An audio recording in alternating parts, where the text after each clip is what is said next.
Good morning, everyone. Oops, I'm on the wrong page. We are a welcoming Unitarian Universalist congregation, open and affirming to all people.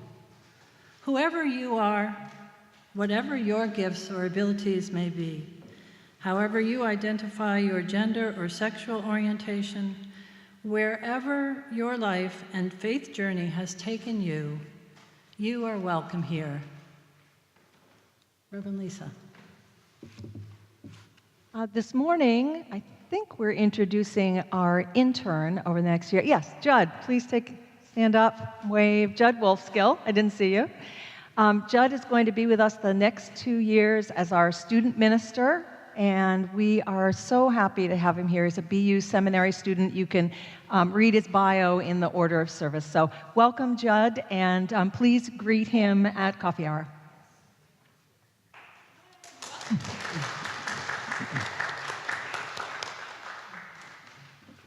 After the service, please join us for coffee hour, which today is in a different location in Pierce Hall, because our annual meeting will take place in Lyon Chapel right starting at 12:45. If you pick up one of these striped mugs, like this at coffee hour, everyone will have will know that you have a particular interest in sharing conversation. Welcome, one and all.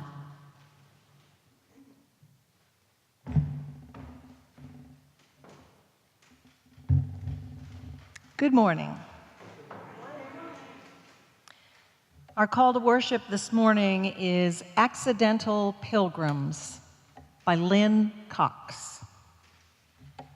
Come, you accidental pilgrims, you who find yourself on a journey of surprise and wonder. Come, you who emerge into this place as an act of liberation. Come, you who seek a life of mindfulness and a place to test your thoughts. Come, you who bring hearts of all kinds, heavy hearts, rusty hearts, hearts broken open in revelation, hearts full of love to share. Come, you who seek courage, and you who have more courage than you realize. Come, you who stand behind the curtain, gathering up the resources to claim your truth. Come, you who have been in a bubble, you who are poised for transformation. Come, my friends, come into this beloved and sacred space and let us worship together. And now please rise as you are willing and able and join in singing our opening hymn, number 1008, When Our Heart is in a Holy Place.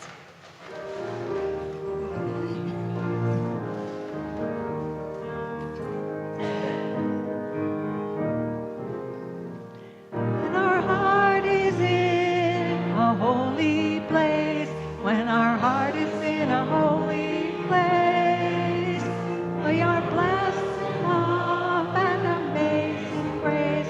When our heart is in a holy place, we trust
I'd like to invite Jamie Jordan and Sheila Hussey to come forward and light the chalice, the symbol of our Unitarian Universalist faith the world over. As they light the chalice, please join me in our unison affirmation, which is printed in your order of service and on the wall. First in English, and then in Spanish. We give ourselves one unto another, covenanting to walk together as a congregation, promising faithfully to watch over one another, and to delight for love to abide in our midst. Nos entregamos y nos comprometemos a caminar juntos como congregación, promoviendo con mucha fe cuidarnos mutuamente y deleitarnos en el amor que permanecerá entre nosotros. Each week, we also light 2 candles of peace and hope, each candle representing a different place on earth that we want to lift up and remember this morning as a sacred encounter with the world. After each of the candles is lit, we will speak the words for peace in English, Arabic, and Hebrew. Peace, salam, shalom.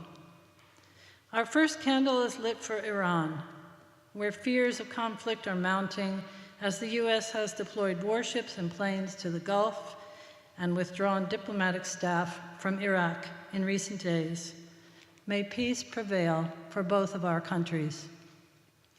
Peace, salam, shalom.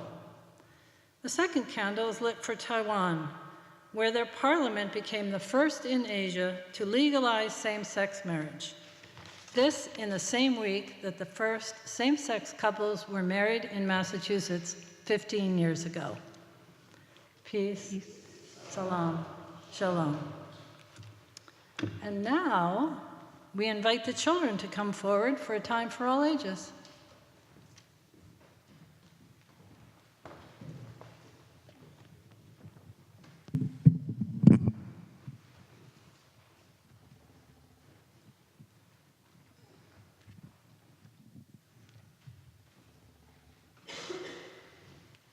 Small but mighty crew this morning. So today, actually all this month, we're talking about creativity.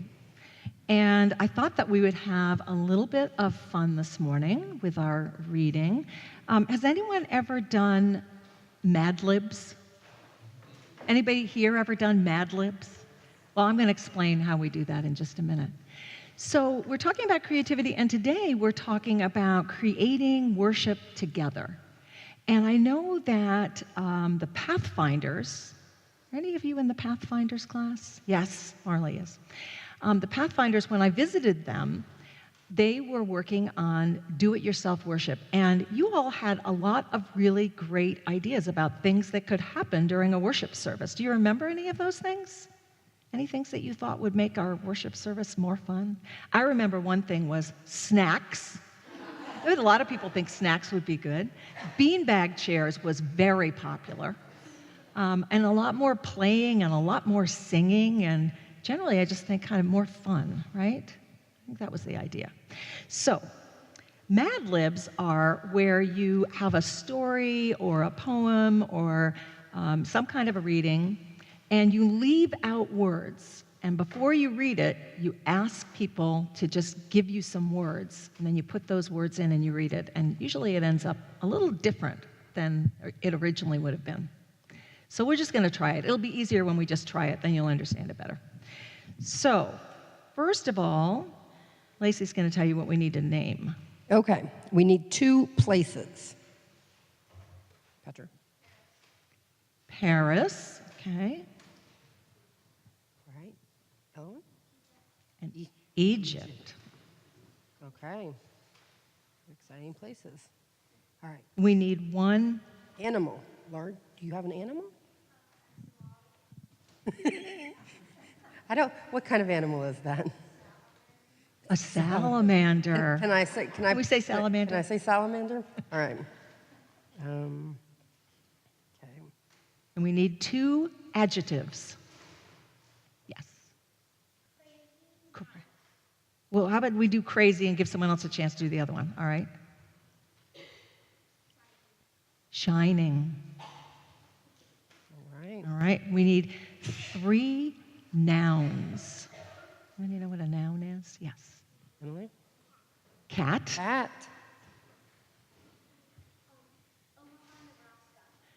Well, that's a place. We're actually going to need another place in a minute, so let's hold on to that. Another noun, yes. A sweater. Sweater. And one more noun, one more thing. Yes. Also a place, though that is technically a proper noun, so you all are correct, but let's try for a less proper noun. More of a thing, yes. Flower, okay. And now we need 2 body parts. Ear is a good one, yeah. Toes. Excellent. All right, I think, do we have everything? Oh, no, we need more. Oh, no, we need more things, okay. Okay. Place. Now this is a proper noun kind of place now. Yes. Omaha, Omaha, Nebraska. Nebraska. Omaha, Nebraska. All right. And a verb. That's a doing it. Yes. Screech, that's good. And then another adjective?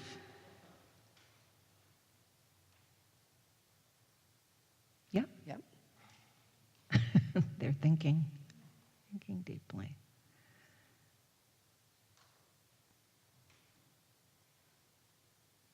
We're all out of adjectives. And the whole. Came up with language. one. All right. Let's. Ellen. Adjective.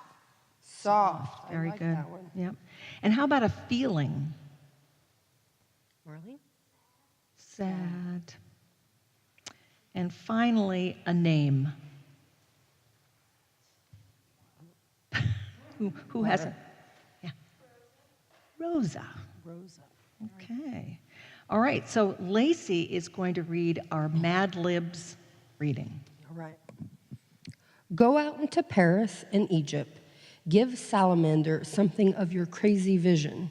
You may possess a shiny cat, but uncover it. Let it shine. Use it in order to bring more sweater and flower and ear and toes of others. Give them not Omaha, Nebraska, but hope and courage. Do not screech them deeper into their soft, sad, but preach the kindness and everlasting love of Rosa. And this is the actual reading by a man named Alfred Cole. Go out into the highways and byways. Give the people something of your new vision. You may possess a small light, but uncover it. Let it shine. Use it in order to bring more light and understanding to the hearts and minds of others. Give them not hell, but hope and courage. Do not push them deeper into their theological despair, but preach the kindness and everlasting love of God. I think they were both good. Thank you so much. Let's sing our children out to their classes.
Recently, I learned about improv expert Priscilla Madsen.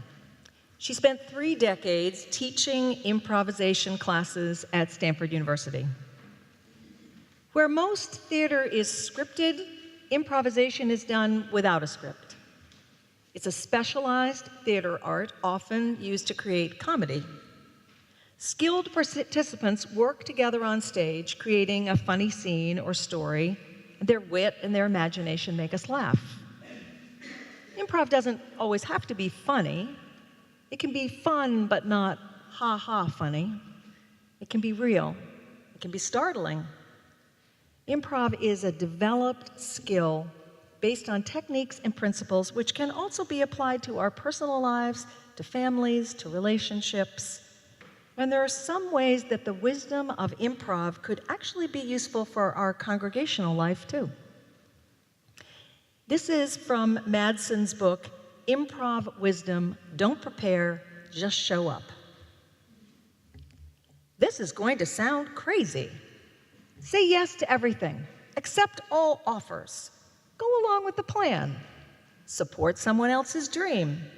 Say yes, right, sure, I will, okay, of course, yes. Cultivate all the ways you can imagine to express affirmation. When the answer to all questions is yes, you enter a new world, a world of action, possibility, and adventure. Yes glues us together. Yes starts the juices rolling. Yes gets us into heaven and also into trouble. Trouble is not so bad when we are all in it together, actually. Saying yes is an act of courage and optimism. It allows you to share control. Yes expands our world. Now, saying yes is just step one. The next step of improv is don't prepare, just show up. Recognize that the spirit, the wisdom you need is already in you. I reflected on this don't prepare principle as I thought about today's service. What if the whole service were improvised? What would happen? What wouldn't happen? How would we all react? Compared to liturgical traditions with rituals faithfully reenacted, like a mass, ours is a tradition with a lot of unscripted participation. We make it up week to week. Those who show up shape the service. We saw that in the Time for All Ages and the reading that followed it today. And later, we'll participate in some unscripted rituals here.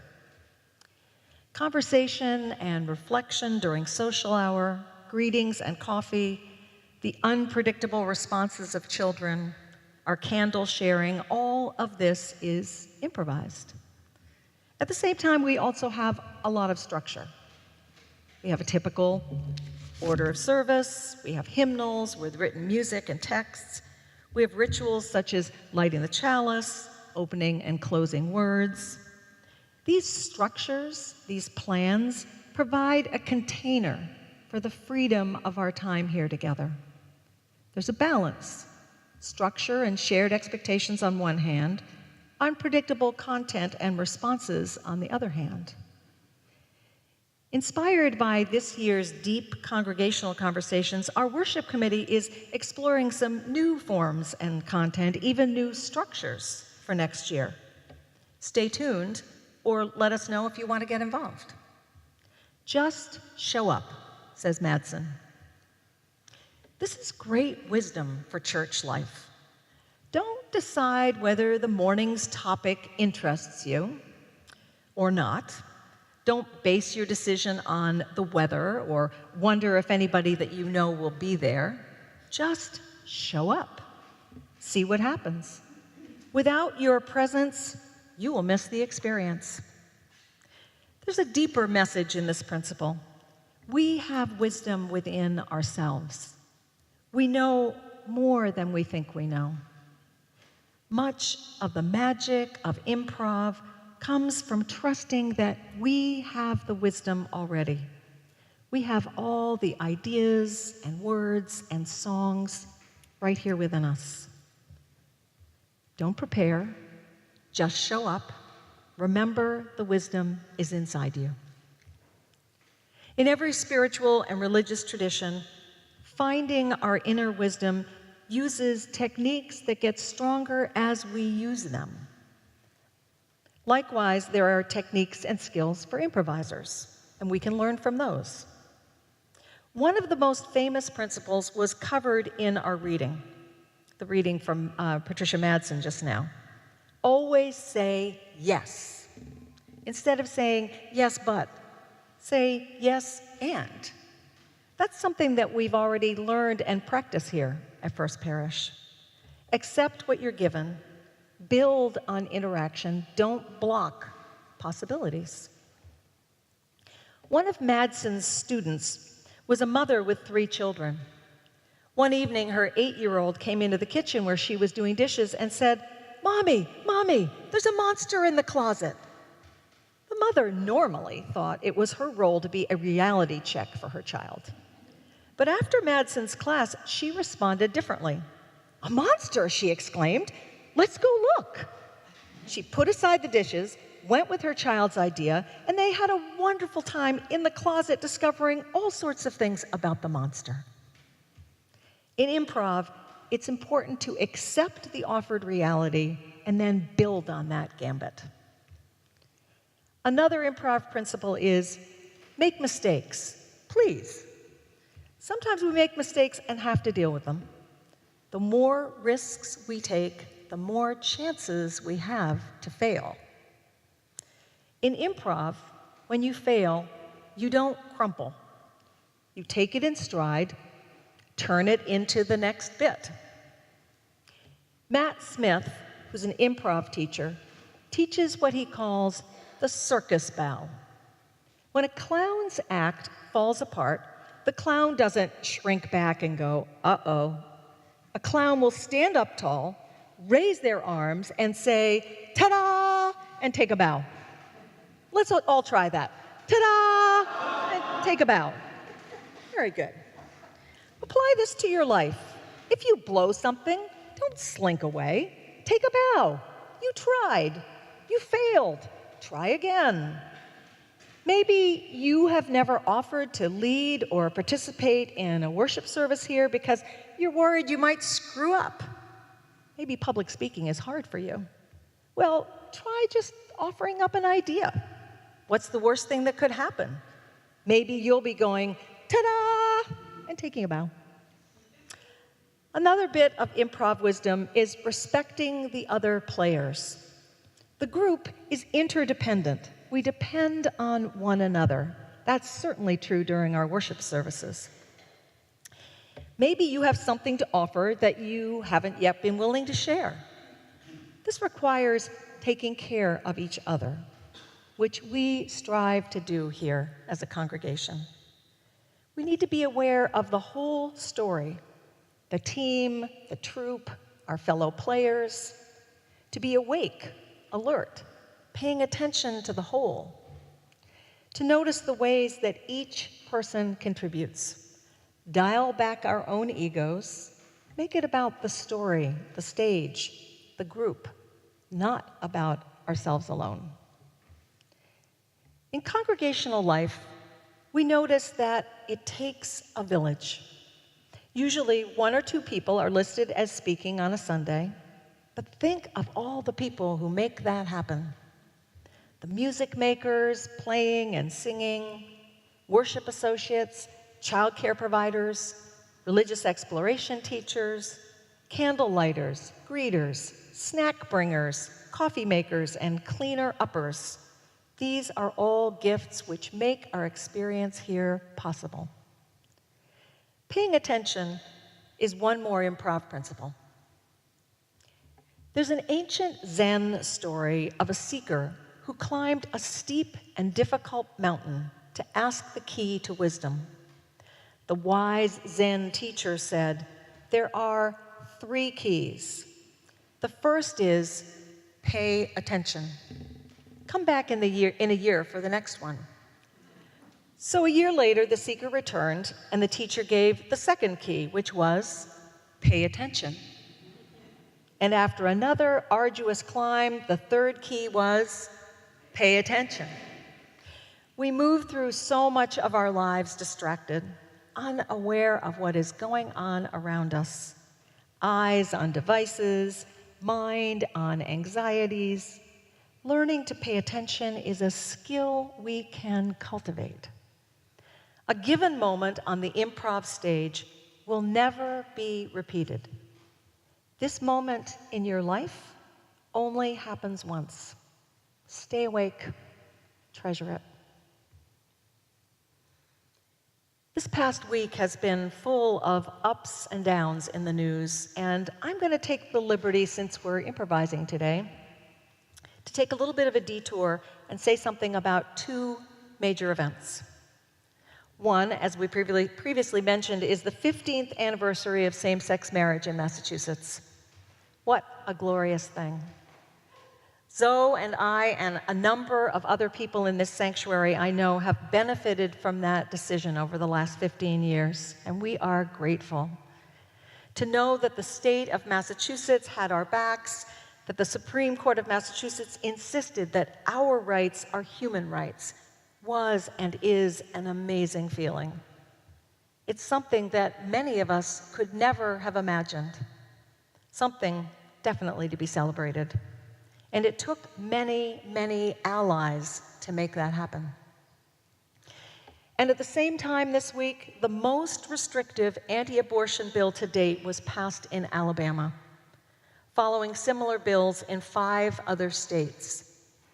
And that had many of us reeling.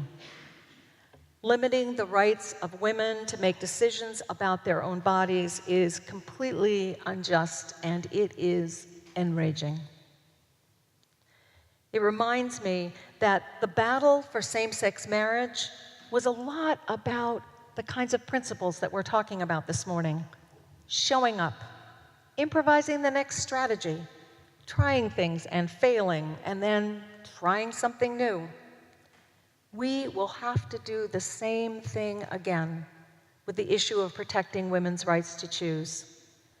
We'll need to stay awake, to pay attention to what's happening, to trust our own wisdom and trust each other. These are principles for improv, and they are also cornerstones of activism. This takes us back to the primary commandment of improv. Say yes. Say yes and. Support other people's ideas. Follow their lead. Try new things. And use your own thinking. Remember these words of Patricia Madsen. Yes glues us together. Yes starts the juices rolling. Yes gets us into heaven and also gets us into trouble. Trouble is not so bad, she says, when we're all in it together. Actually, that's the best kind of trouble. Human beings are natural improvisers, and we can embrace these skills. We can put them to use in our spiritual growth, in our relationships, in our worship, in our congregation. And we definitely need them in our work for justice. Let's say yes. Let's keep on moving forward together. Let's say yes and have each other's backs. Say yes and refuse to give up. Just keep on having new ideas, trying and failing and trying again. We can do this right here at First Parish, in our worship, with each other, and everywhere we show up in the world. Amen. Ashe. May it be so. And now please join me in the spirit of prayer. Spirit of life, we long to say yes to all that is, knowing we have no other real choice. From our own spaces, we come to this place to become one people, bound together by our caring and our covenant, to find solace for our pain, share our joy with others. May the caring we receive and give, the love that meets us each time we're together, reach beyond our walls, so that each of us, by our living, by saying yes to all that is, makes our world a better place. And within these walls, may we be fully present for each other through all the seasons of our lives. Amen. Blessed be.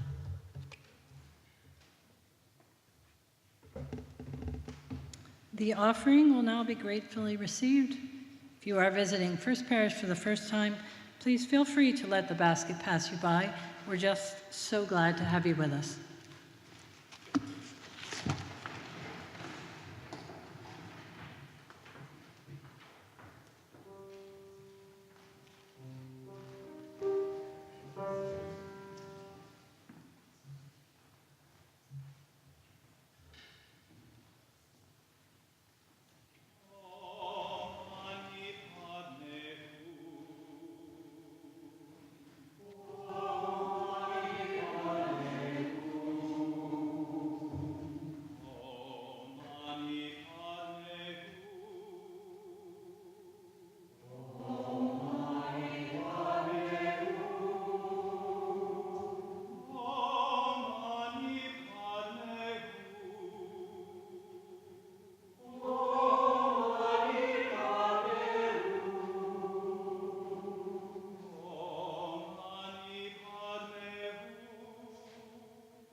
For all that you have given and for all that we have received, we say thank you.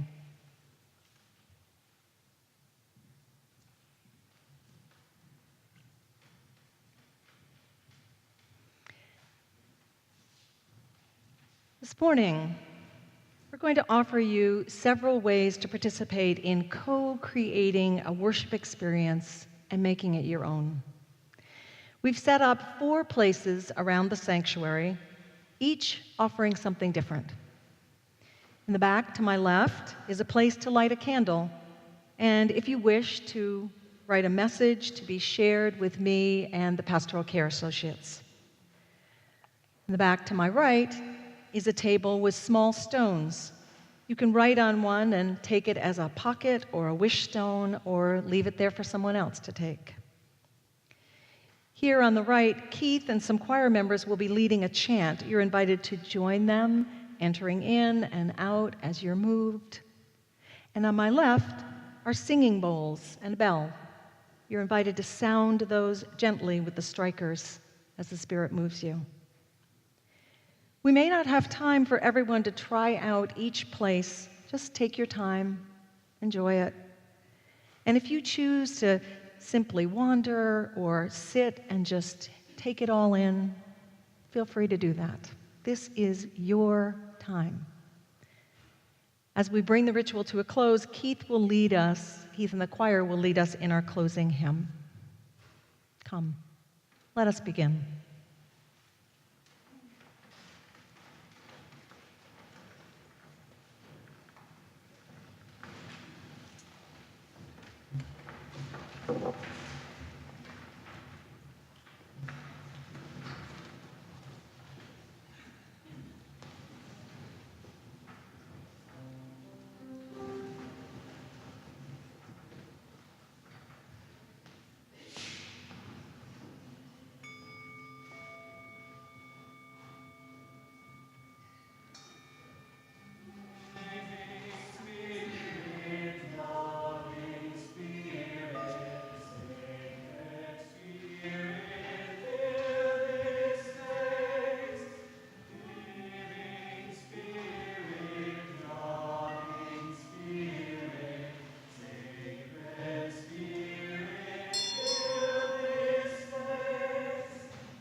put that up.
Please join me in our unison affirmation as Reverend Lisa extinguishes the chalice.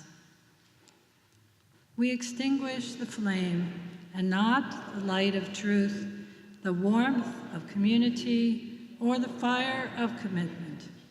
These we carry with us and offer as gifts unto the world. Please rise and take the hand or touch the elbow or shoulder of someone near you for our closing words and benediction.